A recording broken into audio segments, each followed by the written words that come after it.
Yeah, today we're going to read like a brand new book, which is quite relevant to, our situation, what we're all going through today. It's called The Girl Who Grew a Gallery, and it's written by Tifainé Hedgecock. Okay, we'll wait for the signer to catch up. So that's our sign. We've got gallery, like that. Yeah. And it's by, Tifainé Hedgecock. Lovely. Right, so I'll start. Before I was going to start, I was going to say the character in this is just called the girl, and her parent or grown up is just called her grown up. So it could be anyone. You could relate it to you. You could relate it to if you're a boy. It doesn't really matter. So that's what I like about this book. And also, we like it because our daughter is always drawing. She loves her artwork. She's always drawing and making different pictures. So we really thought about her for this one as well, because we thought, well, she loves making her artwork and also making people smile as well, using her artwork. And some of her pictures are here actually. This is the sort of stuff that she likes to draw. So many. And she's always drawing. But here is the girl from the story. Do you want to hang on to that one? Okay. There we go. I'm going to sort of pop her there because I can't flip the iPad and do that at the same time. Are you ready? Once there was a girl who loved drawing. She loved to draw things and colour things with crayons and pencils and paint. When she was 1, she would hold her crayon in her fist and make lines back and forth. When she was 2, she could make kind of circles which sometimes looked a bit like a face. Her grown-up wrote her name on them and a date and kept them in a special box which was blue like a fancy bird's egg. When she was 3, the girl could make faces with lots of details. Some faces had hair, some faces had noses, some faces had hair and ears. Then the girl gave the faces arms and legs. And when she was 4, she drew bodies too, with fingers and shoes and accessories.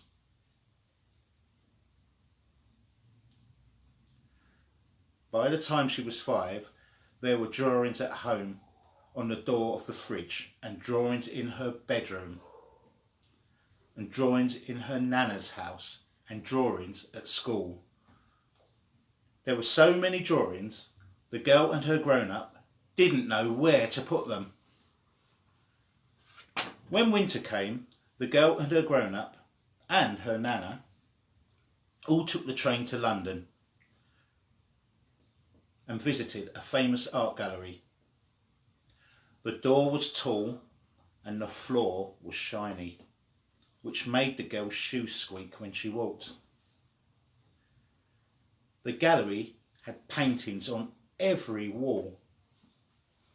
Some pictures had lots of people looking at them, and some had only a few. Some of the pictures were as big as their television at home, and others were so huge the girl didn't think they would fit in her door. The girl was fascinated by how the frames looked like windows, but instead of showing rooms, they each showed something of what the artist saw.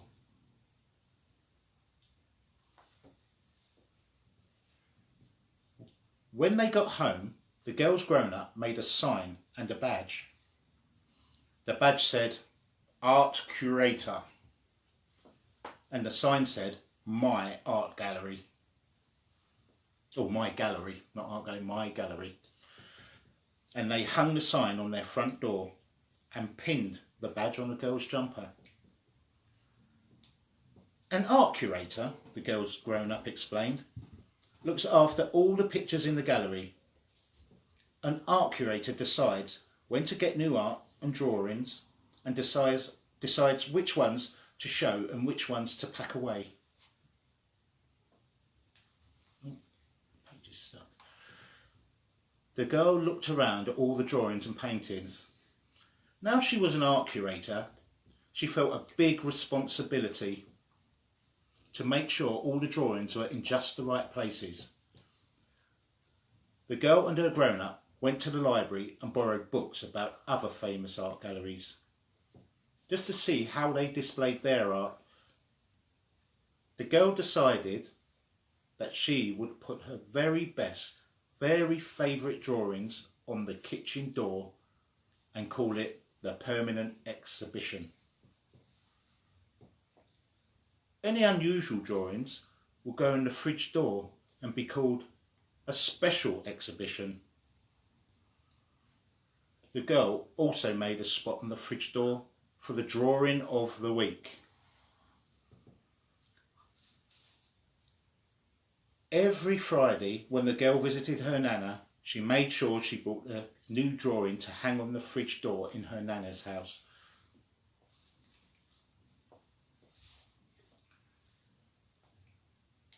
One day, the girl's grown-up gave her some news. Lots of people were very poorly, and some people were in hospital. Schools and offices and some shops would be closed for a while, even though it wasn't a holiday. The cinema would be closed, and so would the swimming pool. No one was allowed to go to work for a while unless they had a very important job, such as a supermarket worker or a nurse or a bus driver. All the grown-ups who could work were asked to work from home, and no one was allowed to go out unless they were doing something important.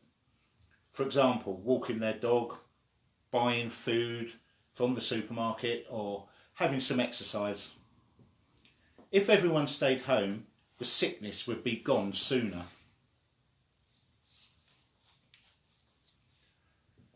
Oh, I've just got rid of the story. There we're back again, sorry.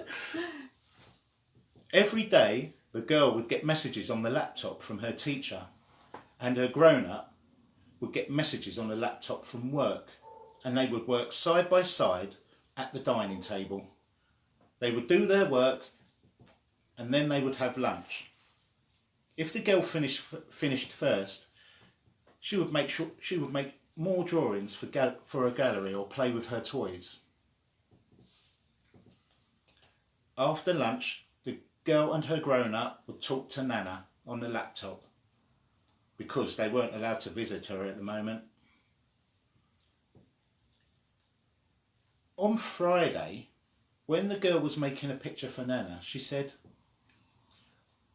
"I miss visiting Nana and giving her a drawing." "Nana can still get a drawing," said the girl's grown-up. "We just have to post it instead." The girl put her picture in an envelope, and her grown-up wrote the address on the front. She took a stamp from the drawer and stuck it on the corner of the envelope. Together, the girl and her grown-up walked to the postbox on the corner to send a letter to Nana. On the way back home, the girl saw a friend from school on the other side of the road, and they waved to each other. "I miss you," called the girl to her friend. "I miss you too," said her friend, and they had a little chat across the street. They had to use loud voices so they could hear each other. The girl was very excited to see her friend and jumped up and down. "Are you still practicing your football keep-ups?" she asked. "Yes, I am," replied her friend. "Are you still drawing?" "Yes, I am," the girl replied. The friends waved and waved as they walked away. All the way home, the girl was quiet. "Are you all right?" asked her grown-up when they got home and were washing their hands. "I miss my friends," said the girl. "I'm sure they miss you too," said her grown-up. "But everyone has to stay home so we don't get ill or make other people ill accidentally." "But will we still be friends if we don't see each other?" the girl wanted to know. "Of course," said her grown-up. "You will always be friends if you want to be." "But what if we forget things about each other? If school is closed for ages, how will we all keep knowing about the things we like to do?" The girl finished drying her hands and hung up the towel. "I'm glad to know my friend is still practicing the keep-ups," she said. "I wonder how many he will be able to do when school starts again." That afternoon, the girl got very busy drawing, even more than usual. She drew pictures of happy things she remembered from school. She drew pictures of her teacher and pictures of her friends. She drew and coloured them all in. The pictures showed her friends doing what they loved. Some kids were reading and some kids were running. Some kids were playing football. Some kids were sitting in the school garden and some kids were skipping. Some kids wore hats and some kids had scooters. The girl drew a picture of every friend. At dinner time, the girl asked, "Would you help me deliver all these letters to my friends?" The girl and her grown-up wrote a note to say who made the drawing and why. The note also told about an idea the girl had for all the friends who weren't allowed to be near each other for a while. The next day, when the girl and her grown-up went for their walk, they took all the roads where her friends lived and posted the drawings through the letterboxes.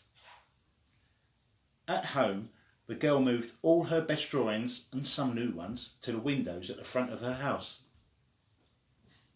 The girl stuck the papers up so you could see the drawing from the outside in the street. The girl made a big sign that stretched across the whole front window. It said, "My Street Gallery." The day after that, the girl sat in her window and waited. Before very long, a friend walked by with her mum and a small white dog. The friend stopped on the street for a minute and waved when she saw the window. "Nice drawings! I made a domino chain that was as long as my hallway," the friend called. "Wow, that's long," said the girl. "Tell all the friends about it in your window too." Later, a boy with sticking up hair walked past with his big brother. The girl waved to him and he made a thumbs up sign when he saw the pictures in the gallery. After lunch, a friend walked by with his dad and a little sister in a pushchair. They stopped on the street to look at the drawings, and the little sister blew kisses to the girl while she waved. When the girl and her grown-up went for their daily walk, they went past the home of the friend who played football. In the window there was a sign. You've got a sign. The girl was very excited and ran up to look at it. I've just realised. Back to front. Yeah, it's back to front, and it's got the wrong number of kick-ups on it. Oh, well, it says I can do keepy uppies. Yeah. Pop that up there. The sign said I can do 19 keep-ups. Not 17, but 19. Watch that, 17. "Goodness," said the girl. "He can only do 11 when school stops." At the end of the street was the home of a friend with a new baby brother.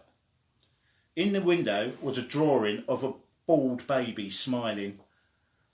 The sign told how the friend's new baby brother had smiled for the first time.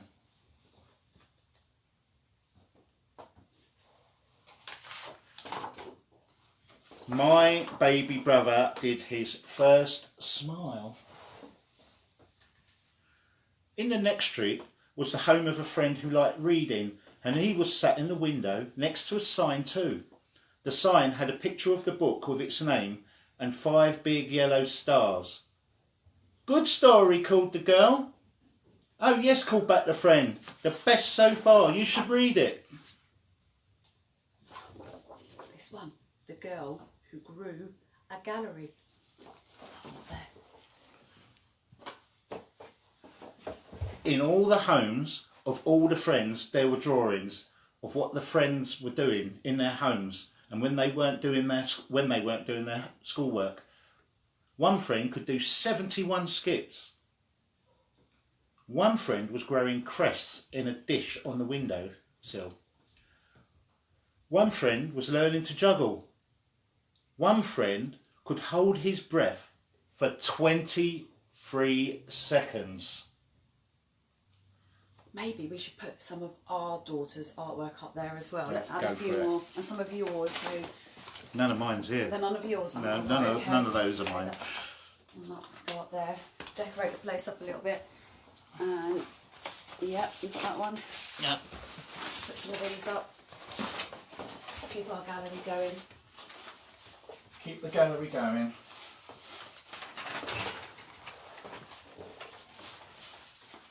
Oh. There.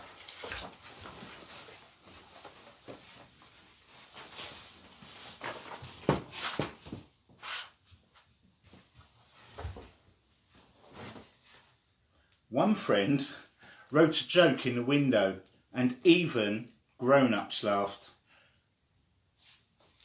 I want to know what the joke was. The friends changed their drawings whenever they had news, and they sat by their windows when they were allowed to, so they might wave to their friends if they walked by. And the friends made sure to walk by. "I still miss my friends," said the girl later to her grown-up. "But I'm glad we can share what we're all doing. I didn't know you could do so much with a drawing," said the grown-up. "It's an important job being an art curator," said the girl. And that's the end of that story. And I really enjoyed that. That's lovely. I think there's a challenge here that maybe you could draw, do a bit of artwork, or you could write down what it is that you're improving at or something that you've achieved and put it in your window so that other people can come along and have a look and think, wow, that's really, really good.